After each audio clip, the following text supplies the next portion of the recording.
Keywords for Saturday's game against Northwestern: time of possession and red zone. You are Locked On Huskers, your daily podcast on the Nebraska Cornhuskers, part of the Locked On Podcast Network, your team every day.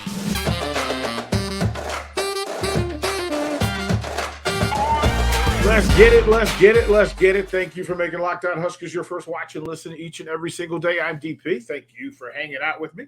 Boom, hit the follow if you need to, subscribe. If you haven't, please do. Greatly appreciate you hanging out with us for the course of this episode. Lots to cover in this thing.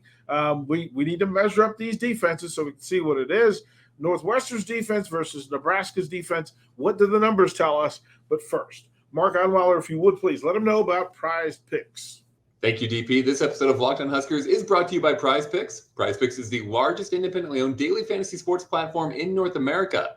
They're the easiest and most exciting way to play daily fantasy sports. It's just you against the numbers. Instead of battling thousands of other players, you just pick more than or less than on 2 to 6 player stat projections and watch your winnings roll in. They offer quick withdrawals, easy gameplay, and an enormous selection of player and stat types that make PrizePicks the #1 daily fantasy sports app. Plus, PrizePicks offers weekly promotions that can lead to big payouts, like their Taco Tuesday promotion. Each Tuesday, PrizePicks discounts select player projections up to 25% to provide even more value. Go to prizepicks.com/lockedoncollege and use the code LOCKEDONCollege for a first deposit match of up to $100. Again, prizepicks.com/lockedoncollege and use the code LOCKEDONCollege for a first deposit match of up to $100. PrizePicks, daily fantasy sports made easy. DP, back to you. Thank you, buddy. Greatly appreciate it. Again, we're going to fire this thing up because when you're talking defense in a year where the defense is carrying the load for both of these programs, it's important to get some idea about what it is that we're talking about. Who are these defenses? And the Blackshirts, while adding members to it because of production and value, the numbers will tell you a couple of things about this defense. Now, in the first segment, I will focus on Northwestern. Then I'll get into Nebraska's, and then I'll kind of compare and mesh and give some final thoughts on how it plays out. But here's a couple of things as we talk about that. Northwestern has allowed 164 points in 6 games. Here's the real thing, that if you're giving up 27 points a game and you're a defensive-based program, you're asking a lot of your offense, and then you're asking your offense to measure up and match up. To say that Nebraska's defense is better in certain facets is a statement of truth, simply based on the numbers alone. But if we go up and down some of the numbers that Northwestern has in play, that giving up 27 points a game, if Nebraska just manages that, they will win the game. If they score at what Northwestern normally gives up from game to game, Nebraska wins the game at home. I don't think there's any way, chance, or opportunity for Northwestern to put up more than 27 points against Nebraska at home.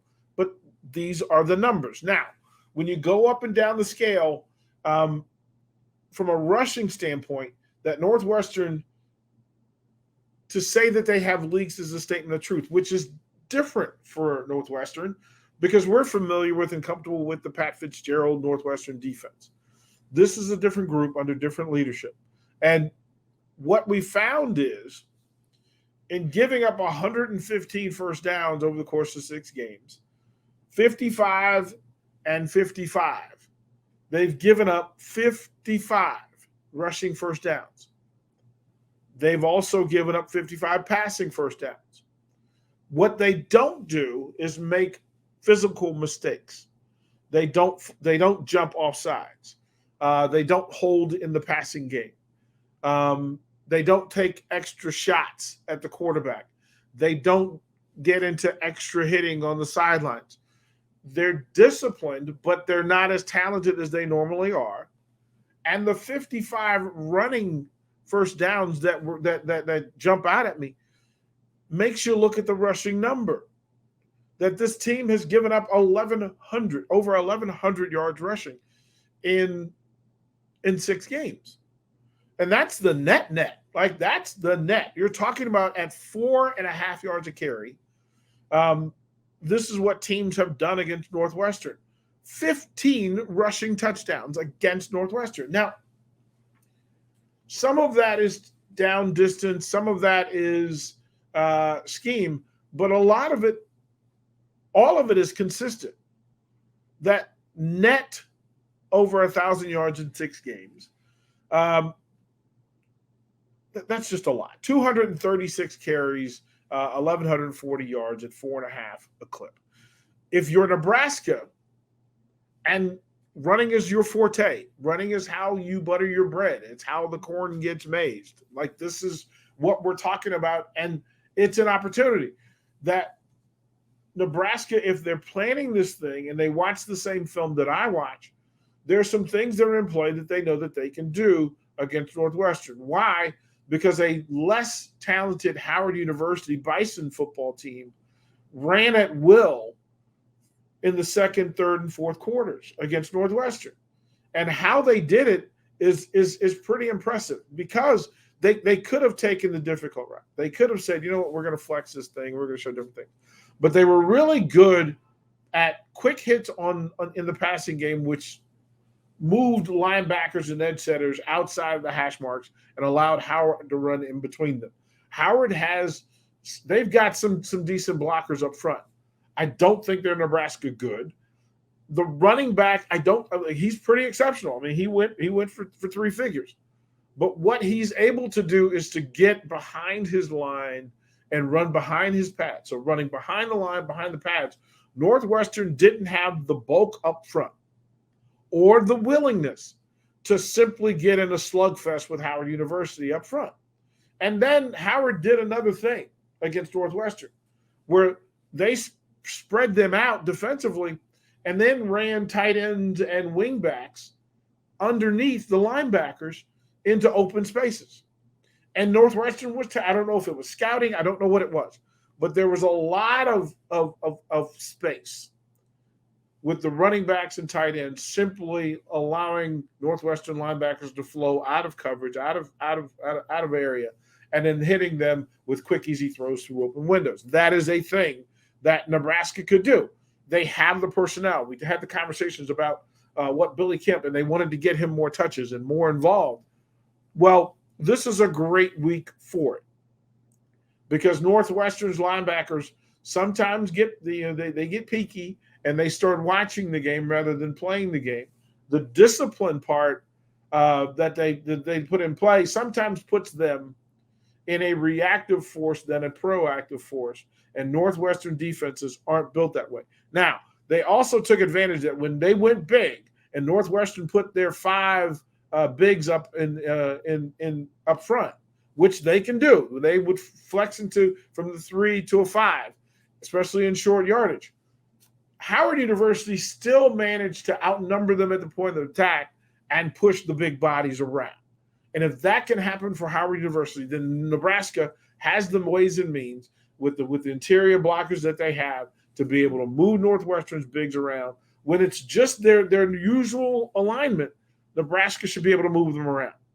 Just being disciplined. Don't do too much. Don't get too crazy in it. Just allow. And then the accountability, the accounting for Heinrich Harburg to the Northwestern defense creates some defensive problems for them that I'm not sure they have answers to. We will take a break here. When we come back, we'll get to Nebraska's defense and what we saw in Northwestern's offense. What are the things they're going to have to look for? What are they going to have to take care of? What are keys in the game when it comes to Nebraska's defense and Northwestern's offense?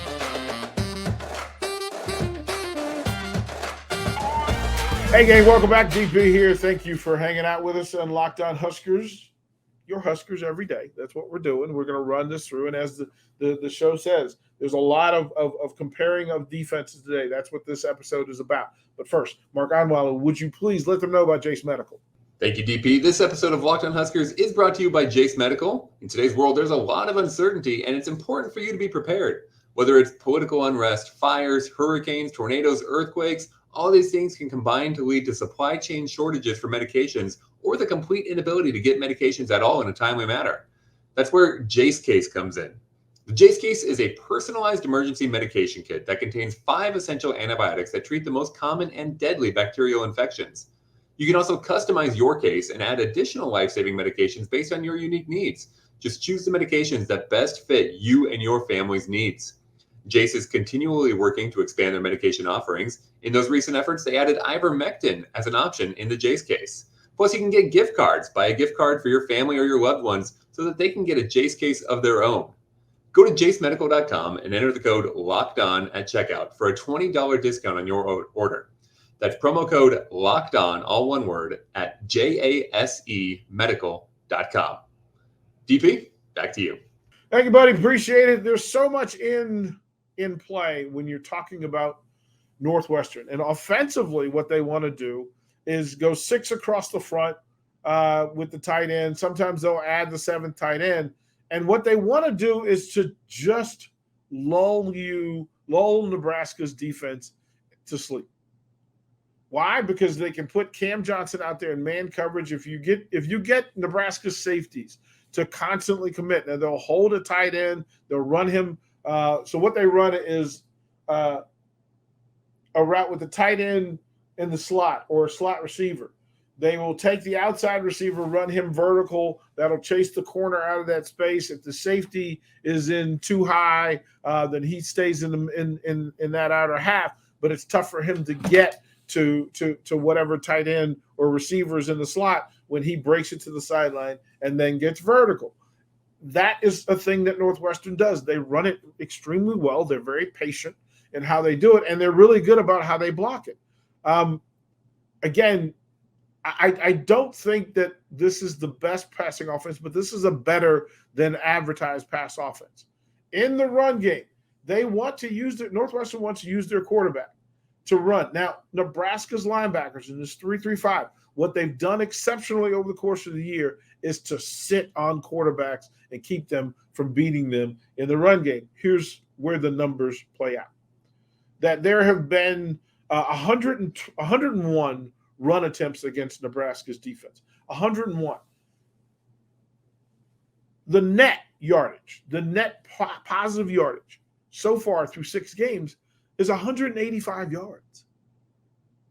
That means the tackles for losses are way up. They're attacking. They're being proactive in how they defend this thing. They decide what they're going to take away, and then they're committed to it.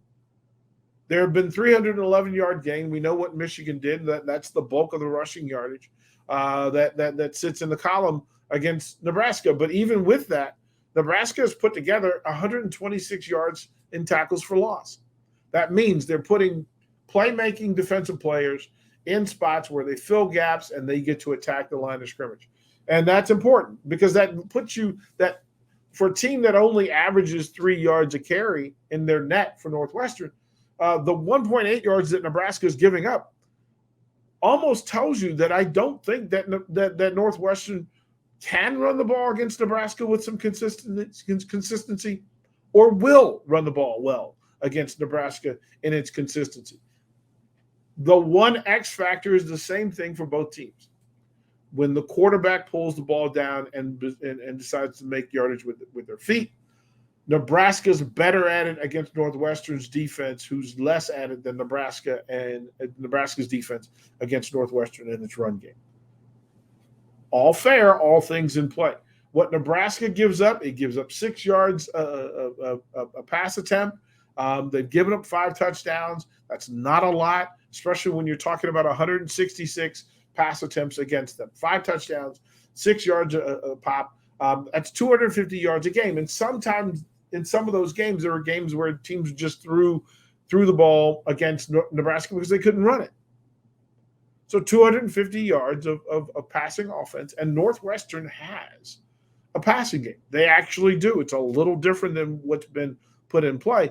But to know that Northwestern can throw the ball. Now, it's kind of what you want to see. There are 120 completions and 200 attempts. They throw the ball for 6 yards a pop. They've got 10 passing touchdowns. That's a bit surprising. For a Northwestern team, it is. How they're doing it is just route combinations and putting mismatches in play. Again, they will run trips. They like to go trips to a side with a tight end on the back end and then drag the tight end to the open space because the trips will clean out. If they all get vertical, that takes the outside, it takes the linebacker, the corner, and probably the nickelback or the safety, and it takes them out of that space. But what it also allows them to do is put a running back on that side, throw to that running back who floods to it. That means somebody's got to drop coverage. They'll stay in the zone coverage in the first 10, and then cover 2, cover 3 on the back end to cover big mistakes.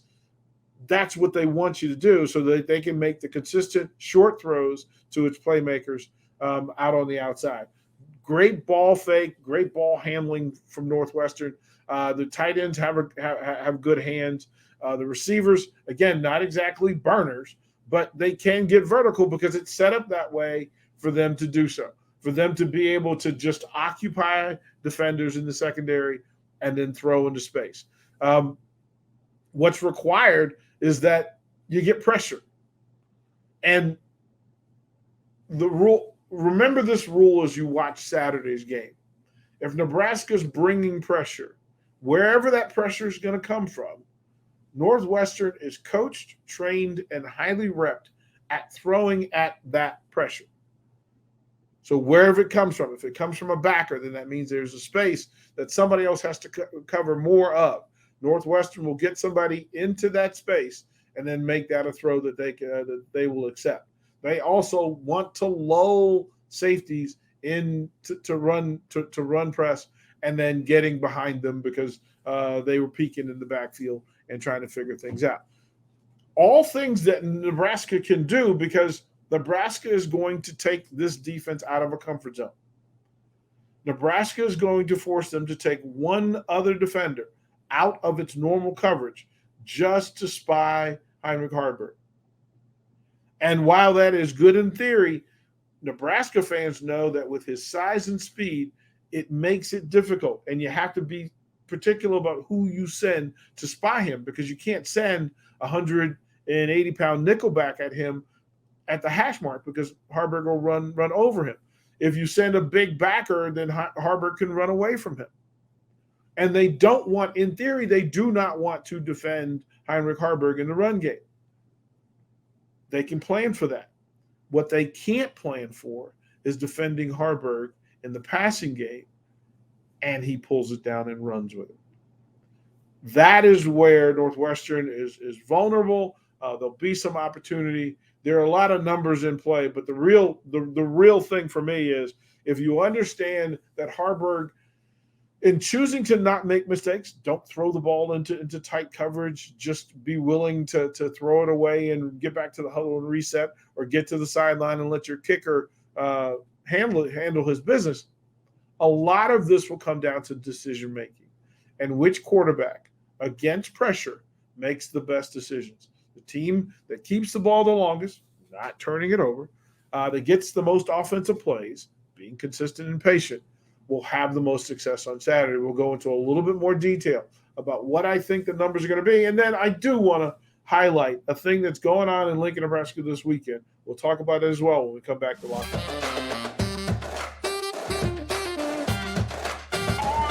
Hey, gang, DP here. Thank you for watching Locked On Huskers and showing up every single day. I appreciate you folks. Again, you can put your comments down in the comment section about things you want me to cover or things that you want me to get to. And I'll do my best to get to them. We've got, again, we're going to be locked on for the rest of the month. So to get through, but as Matt Rule said, Northwestern and the production and the result is the thing. We don't have to worry about Purdue. We don't have to worry about Michigan State. It's just Northwestern and getting a win and leaving Memorial Stadium Saturday afternoon with a 4-3 record. They will do so by doing a couple of things, all the boxes that we need to check. Winning the time of possession battle. That has to be a thing. Running more offensive plays than Northwestern. Not turning the ball over. Those three things are tied. They're tied together. Nebraska can't win the time of possession if you're giving the ball back and shortening drives. You need to keep Northwestern's defense on the field.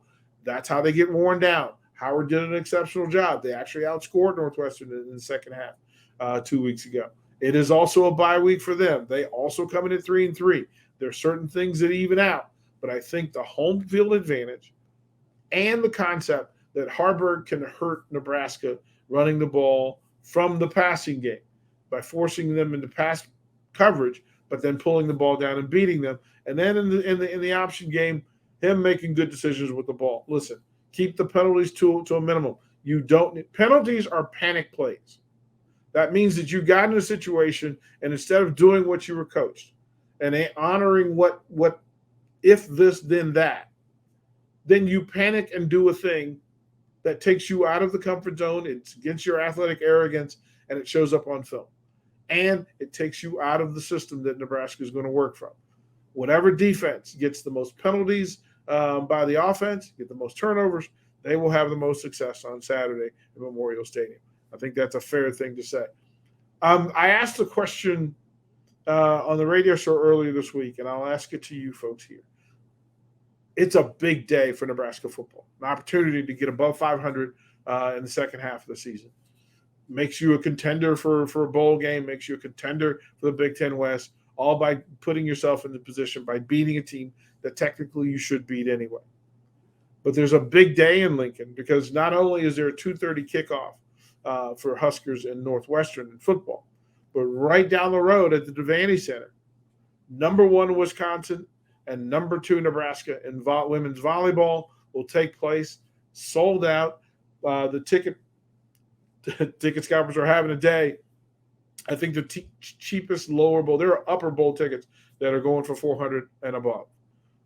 It's a big deal. $800 for lower bowl tickets to see the number 1 team in the country face the number 2 team. It's a rivalry. They match up well. Great coaching, and the crowd will be in mid-afternoon, late evening Nebraska Husker form. Plenty of time. The tailgate would have already begun. It should be a great night at the Devaney Center, a great night for sports in Lincoln, Nebraska. Looking forward to it all because it's a big deal in a town that just drew over 90,000 to watch this volleyball team. 2 undefeated teams will meet, and one will walk away with the ability to say, we are the best team in college women's volleyball. Let's go, Huskers. Get it done. Get it done. Looking forward to it. Good luck to John Cook, Coach John Cook, Jalen Reyes, and this group of Lady Huskers. We'll close this episode out with the 3 words that we expect to hear at Memorial Stadium, that we expect to hear at the Devaney Center, and I expect to hear right now. Those 3 words are, Go Big Red.